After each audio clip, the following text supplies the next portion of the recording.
Welcome, everyone, to Sports Shorts Daily. Ronnie Rance alongside Tommy Krysan here on Sports Shorts, presented by LeBear's Casino TK over at Tremonti's Meat and Seafood in Baton Rouge. I'm at an undisclosed location presented by the Louisiana Sports Hall of Fame, where you can get your tickets now for the June 20th through 22nd Hall of Fame induction next summer, or the January 9th event in Baton Rouge. Roger Clemens, Paul Maneri, Jay Johnson, Dylan Cruz, etc. Go there for more info at lasportshall.com. You want to be in that number. Tickets are selling fast for that January 9th event.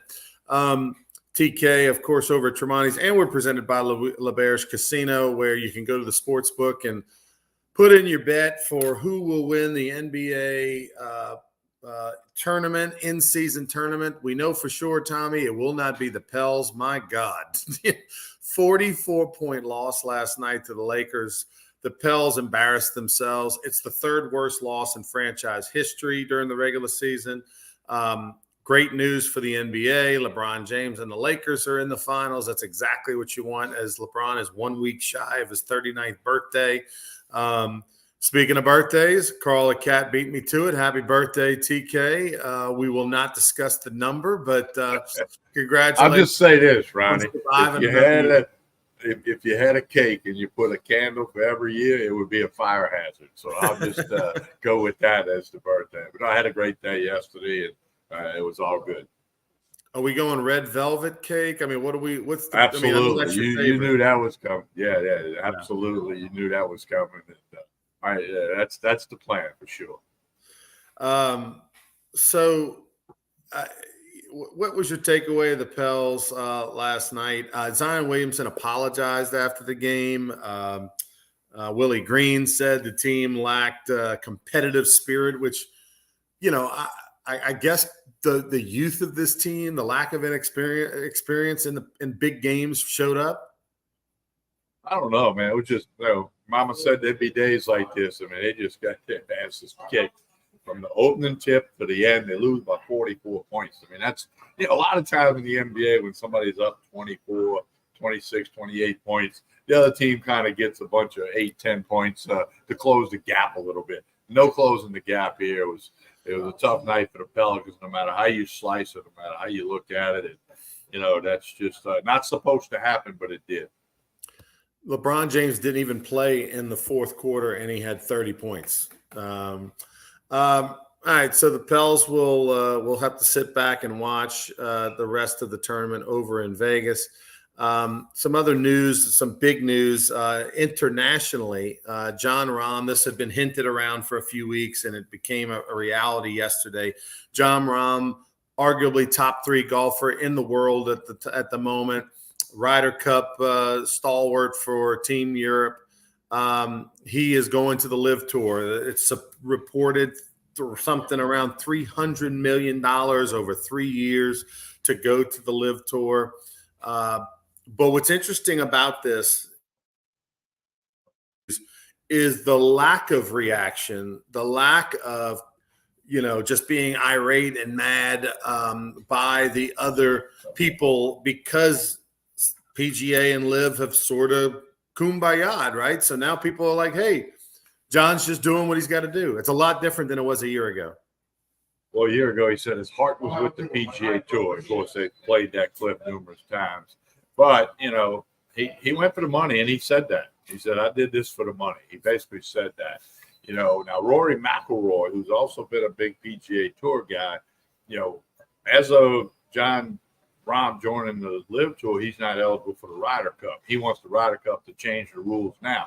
But, this whole thing's supposed to happen by December 31st, where there's some kind of together thing where the LIV Tour and PGA's under one umbrella. And, this may affect some of that. I don't know. A lot of people saying, well, that's not golf. It's a team thing. And Rahm says he wants to do the team thing. He loves that, all that. It's causing, a division. And people that think, hey, it's great for John, and you never got to worry about money, generational wealth now. And, other people saying, that, what's this going to do to the PGA Tour? And who might else follow him to LIV golf? So it's definitely, a lot of rumbling in the world of professional golf. The Rory McIlroy is the one who's the biggest difference from a year ago. I mean, he was Mr. PGA. He was, you're the devil if you go to live. You're abandoning your people. He was super outspoken. Like, you might have been my friend, but you're not anymore. You're dead to me. Well, now that's not the case, as you mentioned. He's saying, no. He will be on the Ryder Cup in 2025 in Bethpage Black. Like, he said that. We'll get it figured out. He's he's a great guy. He's a great golfer. We have to, and he referenced July 6th when either June 6th or July 6th. I don't remember that when the PGA and Live have this this understanding where they're going to try to figure out a way to operate together. That changed everything and probably pissed off Rory to a certain extent because he was the one carrying the torch for the past year on stick with the PGA, don't go with Live, and then all of a sudden, they kind of undercut him, and so now he's like, hey, look, I'm out. Do what you got to do. We're gonna figure out a way to get this guy, and now it's legitimized the Live Tour. Like, you're gonna probably see more players go to the Live Tour because it's like, oh wait, okay, so Jon Rahm can do it, and there's no backlash, there's no reprimand. I'm gonna go, and so why not? Well, again, it's just the money. It's all about the money, and you're right. We'll see who else. I mean, they throw money at Justin Thomas or Jordan Spieth or Scotty Scheffler. I mean, whomever. There's a long list of marquee names, top high marquee names on the PGA Tour, and we'll just have to see what happens. I got a feeling that a lot of these guys, though, are just sitting back. December 31st is supposed to be an agreement. Doesn't look like it's going to happen by then, and especially now with Jon Rahm doing this, or maybe this speeds that up. But I mean, pro golf, it's got a lot of issues right now, and it's caused some division, and we'll see how it plays out. Speaking of things that have caused division, did you see the article that came out? And now Sean McDermott, the coach of the Buffalo Bills, is having to address it publicly. He's apologized again. He's going to bring up, this is 2023. An incident happened in 2019. That's right, pre-COVID.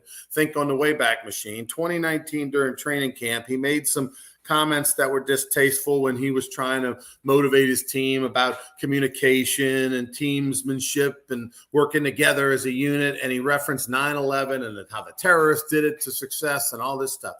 Obviously, especially when you're in the state of New York and you're one of the sports franchises there, that's not a good thing to do. Not a good thing to do anyway. But anyway, he realized that even in that day, probably when the team meeting was over, somebody said, Coach, I don't know about that. And he referenced, hey, guys, I apologize. I might have went a little overboard with my comment. The point I was trying to make, and he addressed that in 2019. Well, it gets put out in a blog and an article, and here we are in 2023, and they dust it up, and he's having to address it again. Listen, if we went back and had to wear a truth serum and tell all the coaches' speeches and stories and references that whether I heard from Skip Bertman or any of my other coaches, they would all be canned. They would all be Karen'd, if you will, for politically correctness. It was a different day, different time. People make mistakes. People in the sanctity of the locker room, you should be able to say things that maybe you don't necessarily say in public. And here we are now with Sean McDermott not having the best year. The Bills are a disappointment in a tremendous way. It's almost like they saved this until there was a chance that it could cost Sean McDermott his job. I mean, like you said, I mean, it's a different world now. And, the sanctity of the locker room doesn't exist anymore in any sport, and that's unfortunate because you and I grew up in that thing where, hey, stuff happened in the locker room and it never got out. Years and years later, it never got out. But this is a tough situation. And, I mean, it's the world we live in now. It's the landscape. Did you see, Tommy, Jaden Daniels is on his way up to New York City to go, obviously get his Heisman Trophy award, and he stopped off in in Baltimore to get the Johnny Unitas Award. And I always love how They put the Johnny Unitas jersey on him, give him a tour of Baltimore, explain the history of Johnny Unitas, take the famous picture next to his statue outside the stadium. Like, I like how they do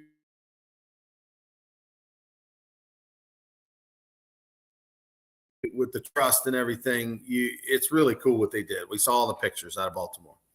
Yeah, no, that's really cool. And a lot of people don't know who Johnny Unitas is. We're on the edge of not seeing him play, but knowing who he was, and probably the first prolific passer in NFL history. Not that there weren't other guys that threw the ball, but Johnny, that's why the award's named after him. He went to Louisville of all places, and then made his name with the Baltimore Colts, not the Indianapolis Colts, the Baltimore Colts. It's a press conference for the Gator Bowl, the Tax Slayer Gator Bowl, which is going to pit Clemson versus Kentucky in Jacksonville later this month. And at the press conference, both Sweeney and Stoops discussed the transfer portal and NIL and all that sort of thing. In Clemson's case, Tommy, 8 players have already entered the portal. That's not, counting guys that may decide to opt out for the draft or any more players that might go in the portal. Kentucky was joking that, talking about the lack of quarterbacks in the portal. Sweeney was joking about he might have to play cornerback because of lack of depth. And, we've talked about the demise of these bowl games outside of the playoffs because of the lack of interest. But they continue to grow. What is it, 43, 44 bowl games this year? But the death of the bowl games may be, unless they change the transfer portal rules and window, as you have situations where teams just don't have enough players. Oh, look at that. LSU went out over to play in a bowl game a couple of years ago, Texas Bowl. Mm-hmm. You're right. It's going to change some things, and we may see some bowls go away, especially the ones that are hemorrhaging money, the smaller bowls that can't draw a crowd at all. I believe that'll be an unintended consequence of the portal and NIL and the whole bit and the money involved. So, it's definitely, having an effect now, and I think that effect will grow. Yeah, I wouldn't be against bowl games sort of going away. If there's not a way to, if you're not in the playoff, like 1AA, right? If you're not in the playoffs, that's it. There's nothing else for you. I'd be in favor of expanding the playoffs. The more teams, the better as far as making the playoffs. I think they should go that route. You got 12 coming up, but maybe you expand it to 16, maybe expand it to 32, whatever the case may be. Expand the playoffs. Let more teams be in the playoffs. And maybe and get rid of these bowl games, because these bowl games nobody cares about. Teams don't care about. Even a good game like Georgia versus Florida State, which should be a phenomenal game, should be on par with the playoffs. The question is, how many of those players even want to do it, and who's actually going to show up and play in the game? Well, and in so many cases where schools actually lose money to go to a bowl game. The Raging Cajuns are going to the New Orleans Bowl, but let's say the Raging Cajuns got picked for the Holiday Bowl in San Diego. Right. They're going to lose money. They're going to lose money by the time they take their entourage of 150, 160 people over there. It'll be a little fun and football game, but it's all about money, and that's what's going to cause these bowls to shrink. I'm like you. Either that or there's already talk about separating the Power 5 teams that have money into a super expensive conference thing. Maybe if they do that, you can have the college football playoff, and then you can, almost like the old NIT in college basketball, you can have a second playoff set of all the group of 5 teams or whatever, and maybe use them, some of the bowl sites for some of them games, but they'd be better off on a campus where some money can be made more than going to San Diego or going to play in the bowl game at Wrigley Field or up in Yankee Stadium. Sooner or later, the money's going to cause other decisions to be made. TK, I'm gonna jump back off and jump back on, see if I can unfreeze myself. But I'll tell everybody about Tremonti's while you. I want to talk about Army Navy for a second. Army Navy games coming up this Saturday. It is, Army's a 3-point favorite. Both teams are 5 and 6. It's amazing. Army's won 5 games as bad as they looked against LSU. They just looked horrible. But But as far as rivalries games go, I know we kind of talked about this a couple of weeks ago. Is Army Navy the bigger than Ohio State Michigan? Well, I think because of the reasons behind the military and, everybody in their uniforms, every year I make it a point to watch at least a little bit of the Army Navy game. It's a spectacle. Okay. It's our military institutions that are playing football. These guys, things are far more important to them than, a football game. So I don't know. It's I don't know if it's a rivalry. It's a rivalry to them people. Army yells beat Navy. And I mean, it's a big thing to those two schools. And my son was briefly in the Navy, and he talked about how that's all that people talk about in the weeks leading up to that game. And, to be played in Gillette Stadium, New England Patriots home this year. They have moved that thing around a little bit. Moving it. Used to be in Philadelphia a lot, so Forever. That's good. And like I said, it's on CBS 2 o'clock Saturday. So I'm going to make a point. Everybody needs to at least watch some of it. I'm not telling you to sit there for 3 hours. Well, they both run the ball, so the game will be over in under 3 hours in all likelihood. But it's a spectacle, and it reminds us that football is really the fun and games department, because what these guys have made a commitment to do to serve our country. Yeah, you're talking about two schools that don't have to worry about the transfer portal and don't have to worry about NIL and don't have to worry about players not wanting to play in bowl games. You can sign them up right now for a bowl game. Matter of fact, the winner will be in a bowl game. It wasn't on our docket to talk about it, but I saw this before we came on air. LSU baseball put out its schedule, its non-conference schedule as well. And for LSU baseball, did you notice, Tommy, that in the month of February, LSU is not going to play a night game? Every single game in the month of February is a day game, including the Friday opening day. Which I'm okay with. Nobody wants to be at the box freezing their butt off. And, I know there's some people that aren't going to like it. There's some people that they can't get out of work or whatever the case may be. But this is a new tradition.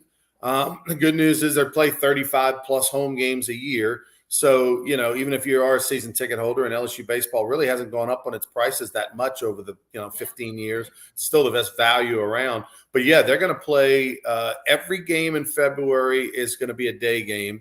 And the month of March, they only have 8 home games in the month of March. They're on the road a ton, including the first 2 SEC weekends. They're on the road. So the schedule is quite different, and no Tulane on the schedule, which I can't stand. They play everybody else in the state. Raging Cajuns in Texas in the Minute Maid deal. They play Louisiana Tech and Southeastern on the road in Hammond. And Southeastern twice. They play Southeastern home and away. Home and away, yeah.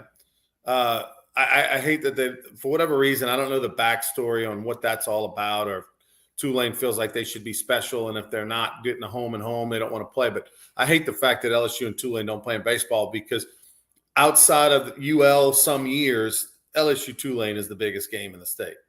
Yeah, I wish they played every year. I really, really do. And a lot of great friends that played at Tulane, back in the day when I was also playing. And, so I keep tabs on that. They all keep me posted. But, yeah, they really should be playing. I don't have a problem with those day games. LSU fans are going to show up if it's a day, especially now. Okay, you can make your plans to be able to sneak out of work that day or take some personal time if it's that important to you. I mean, I don't have a problem with it.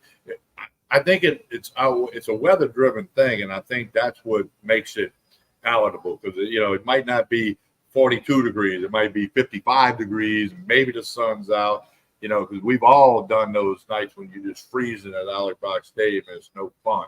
Unless you're in the press box or the suite, it's no fun. So I don't have a problem with that at all. And you know what? When you're the national champion, you play. They could play at 10 in the morning if they want. I got no problem with it. The other thing, Tommy, is it allows them the opportunity to back it up for weather. If it looks like it's going to rain, or it looks like it's going to be better at 6 o'clock. Well, but a couple of those weekends, there's other teams playing at night. Mm-hmm. There's like the round robin thing that's become chic in college baseball all over the country, not just Baton Rouge. So, but the LSU would bump them and make them play at 9 the next morning. Right. If they had to move that day game down to 7 o'clock or something due to weather. And, we'll just have to see how that goes. But I don't have a problem with it for me. Yeah, no, I actually kind of like it. The only thing I didn't like about the schedule was just the no greenies. Tell us about Tremonti's on the way out. Well, all your Christmas party catering, they got a big order going out the door today for a private function at someone's house. For Christmas, get the prime rib. I get it every year. It's fantastic. They'll have turkeys, ham, of course, the bourbon and wine selection, and gift boxes and gift cards from Tremonti's. Great idea. To get somebody asked me, so what's in the gift box? Whatever you want it to be. You want it to be a couple of steaks, you want it to be some sausage, you want it to be a couple of wines. You can create your box. They'll put it together for you, dress it up nice and fancy, all at Tremonti's Meat and Seafood. Check them out. You got to stop by on Jefferson Highway, right down the street from Parkview Baptist Church and School. Mike and the staff do a great job. So stop by Tremonti's real soon and get everything you need for the holiday season. Also, deer processing. Tuesdays is a line out front of people dropping off deer and game for the processing. That's one of the specialties here at Tremonti's. All right, TK. For Tommy Chrysan, I'm Ronnie Rance. Please like and share this video. And don't forget, tomorrow morning, Sports Shorts Radio, 10 to noon, live from LeBear's Casino inside the sports book. So check that out on 104.5 ESPN. For Tommy, I'm Ronnie. Have a good one.